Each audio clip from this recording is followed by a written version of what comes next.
ખોટા દસ્તાવેજના આધારે કોઈની જમીનમાં વારસદાર બની જવું, કોઈની જમીન પચાવી પાડવા જેવા કિસ્સા તો આપણે જોયા છે.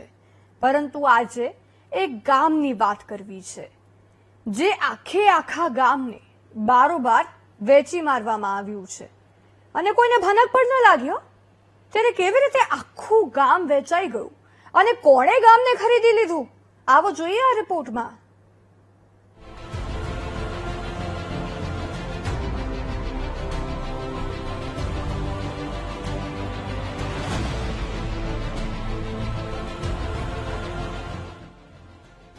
આકાશી દ્રશ્યોમાં જોવા મળતા આ સુંદર અને નાનકડા ગામનું નામ તરસનિયા છે, જે મહેસાણા જિલ્લાના કડી તાલુકામાં આવ્યું છે.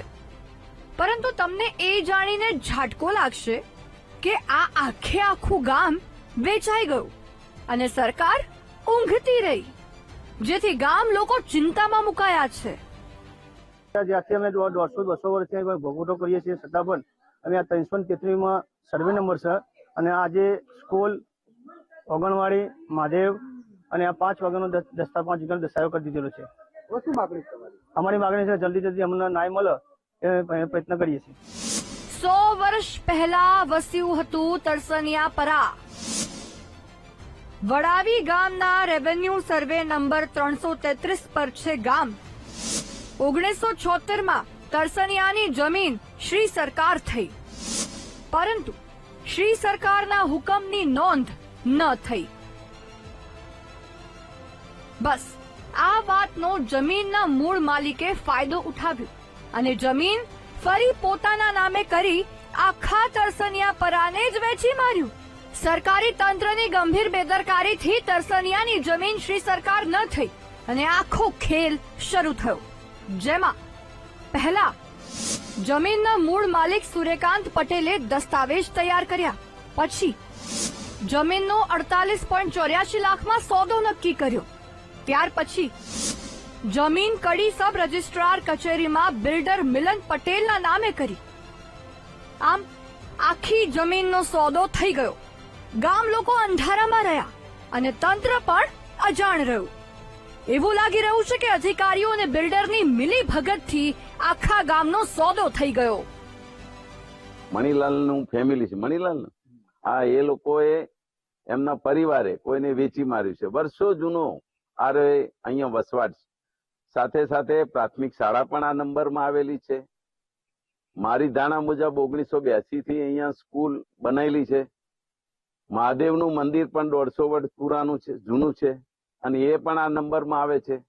છતાં પણ આનો દસ્તાવેજ કઈ રીતે થયો એ ખરેખર આ ભૂમાફિયાઓ અને સરકારી તંત્ર મિલીભગતથી કરી હોય, અધિકારીઓએ મિલીભગતથી કરી હોય એવું આજના હિસાબે મને લાગી રહ્યું છે.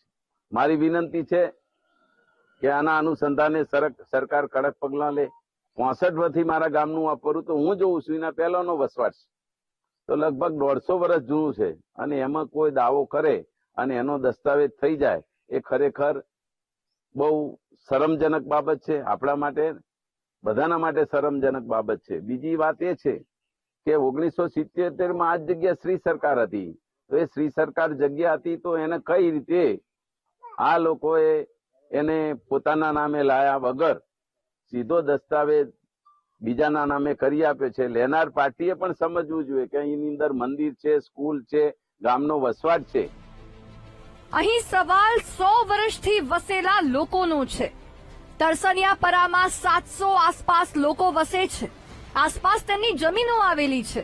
પરંતુ અચાનક સરકારી કચેરીના અધિકારીઓની મિલીભગત કે બેદરકારીથી આટલો મોટો દસ્તાવેજ થઈ ગયો અને આખું ગામ વેચાઈ કેવી રીતે ગયું તે સૌથી મોટો સવાલ છે. તેવામાં સરકાર ગામ લોકોની મદદે ક્યારે આવે છે તે જોવું રહ્યું. સુધીર નાઈ, વીટીવી ન્યૂઝ, મહેસાણા. હવે આખા ગામની જમીન ખરીદવા મુદ્દે બિલ્ડરે વીટીવી ન્યૂઝ સાથે વાત કરતા શું કહ્યું, આવો આપને તે પણ સંભળાવીએ. અમે કોઈ ગામની જમીન કે ગામમાં એટલો સર્વે નંબર ખરીદ્યો જ નથી. એની બાજુનો 333 નંબર ખરીદ્યો છે કે જેમાં ખાલી એક સ્કૂલ છે અને એક મંદિર આવેલું છે અને એ મંદિર ને સ્કૂલને અમે અડવાના પણ નથી. એને જેમ યથાવત જ રાખીશું અને ભવિષ્યમાં એમાં જરૂર પડશે તો પૈસા બી ખર્ચવા તૈયાર છીએ. એ એન્ટ્રીની અમને એકચ્યુઅલી ખબર નથી. જયારે અમે દસ્તાવેજ કરાવ્યો હતો ત્યારે અમારા જાણમાં નથી, કારણ કે એની ક્યાંય કોઈ જગ્યાએ રેકોર્ડમાં એનો ઉલ્લેખ નતો.